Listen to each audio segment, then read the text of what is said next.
साथियों नमस्कार, Satna star news में आपका स्वागत है। मैं हूं कैलाश प्यासी। मुखिया जी, यदि आप ईमानदार हैं तब आप बेईमानी के लिए विख्यात कामकाज के सरकारी सिस्टम को क्यों नहीं बदल देते हैं। उल्लेखनीय है कि प्रदेश में हर हुक्मरान का दस्तखत अपनी भरपूर कीमत वसूल रहा है। ऐसा इसलिए है क्योंकि सुशासन के लिए कभी भी सरकार ने अब तक कुछ नहीं किया। अलबत्ता व्यवस्था के नाम पर घूस खाने के लिए हजारों तरह के नियम कायदे बना दिए गए हैं और इस तरह से एक आम आदमी रिश्वत के जाल में उलझ कर रह गया है। इसलिए सरकार चाहे किसी की भी बने, घूस का दायरा कभी कम नहीं होता। यद्यपि नए नए कानून बना देने से बेहतर तो यह होगा कि सरकार सिस्टम को अपग्रेड करके नियम कायदों की प्रक्रिया का सरलीकरण कर देती और जनता को जटिल प्रक्रिया की तकलीफ़ों से, घूस की बेड़ियों से मुक्त कर देती। लेकिन अफसोस इस बात का है कि घूस के मामले में सभी सरकारों का रवैया एक जैसा रहा है।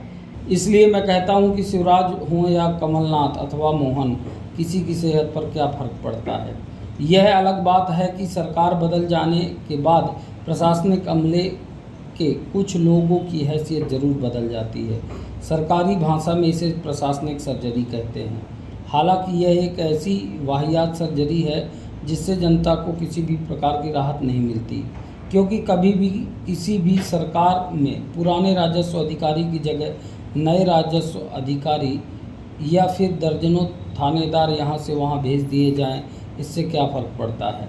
जिस सिस्टम के तहत यह मौज मस्ती कर कमाई कर रहे थे, उसी सिस्टम के तहत दूसरी जगह जाकर मौज मस्ती कर कमाई करेंगे।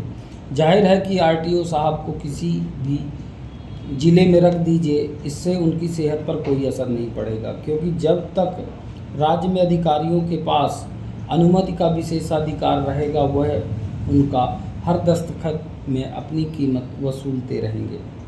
इसलिए उन्हें कहीं भी रख दिया जाए, इससे कोई अंतर नहीं पड़ता। इसलिए ट्रांसफ़र और पोस्टिंग से ज़्यादा ज़रूरी है कि अनुमति का खेल बंद किया जाए और वाहन चलाने की अनुमति से लेकर मकान बनाने की अनुमति की मौजूदा प्रक्रिया में न सिर्फ बड़ा बदलाव किए जाने, बल्कि इसके लिए ऐसे सिस्टम का होना ज़रूरी है जो आम आदमी का काम बगैर घूस के ही करा सके। अतः मुखिया जी, अधिकारियों की अदला बदली से ज़्यादा ज़रूरी है कि आप सिस्टम को ठीक करने पर ध्यान दीजिए, क्योंकि अधिकारियों की अदला बदली से कुछ नहीं होने वाला।